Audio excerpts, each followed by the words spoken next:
Mina, is there any part of you that kicks back right now and says, "Told you guys about Josh Allen"?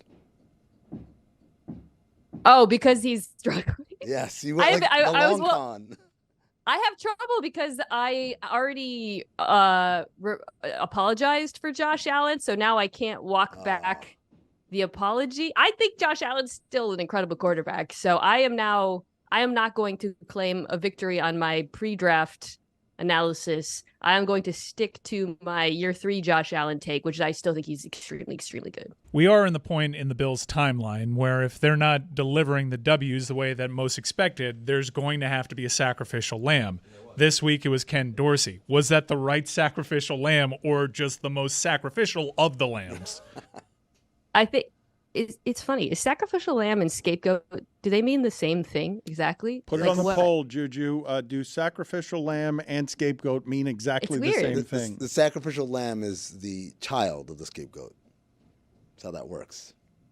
Thank you, Amin. Oh, I guess so. Does that mean a scapegoat is a bigger fish? Like a sacrificial lamb is like a small sacrifice, but if you really want to please the gods, you have to deliver a scapegoat. Yeah. Well, in that case, I think he was the sacrificial lamb. Does the scapegoat also die? Because a sacrificial lamb gives its life for whatever it is that this blame is. Is a scapegoat something that ends up dead? That's a good point. Did ancient cultures even sacrifice goats? Maybe that's why it's not a sacrificial goat, because giving a goat to the gods doesn't get you anywhere, but a lamb does. The gods love lamb Whose fault is it in Buffalo? I'm going to do the annoying Mina Kimes thing. Mike, there's a few things at play here. One is the incredible amount of injuries they've suffered on defense. This is a defense that lost its best cornerback, its best linebackers, one of the best middle linebackers in football. And every week since those injuries have compiled, when you watch the games, you see offenses specifically target those positions. Also, I think Von Miller's not come back from injury the way they would have hoped. So this is a defense that was really, really good, that has just lost too much talent. And that's a big part of the reason why they're losing games.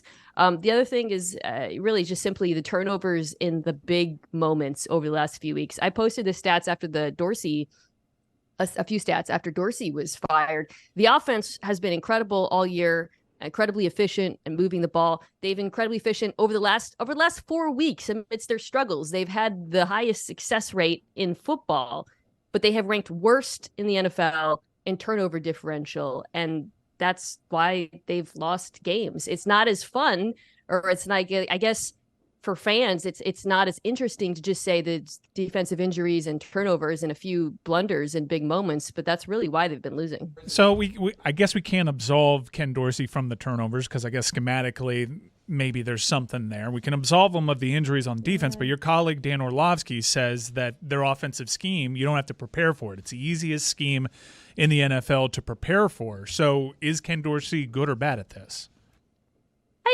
Dan and I actually have gone back a little bit about this. I don't quite agree with him. It is a little bit more simple. Like when you look around the NFL, teams like Miami, for example, San Francisco, and you see all of the motion and the misdirection and the trickery, you watch that and you say, well, every offense should look like this. But there are some offenses in the NFL that use less, for example, pre-snap motion. I'll point to Cincinnati. That's an offense that hasn't gotten a lot of criticism, or even Philadelphia to some degree. They don't use pre-snap motion the same way because they have really, really good players who they can just line up and beat you with, and a different kind of quarterback. It's a whole different thing. The run game is very different. So I don't think the Buffalo offense is bad just because they don't use those same elements personally. I mean, if they were bad, it would be reflected in the numbers. Like these numbers aren't cherry picked. It's not like, well, they're the best third down offense in the NFL, or the quarterback is really good in drop back situations. No, they're like totalistic numbers, efficiency, success rate.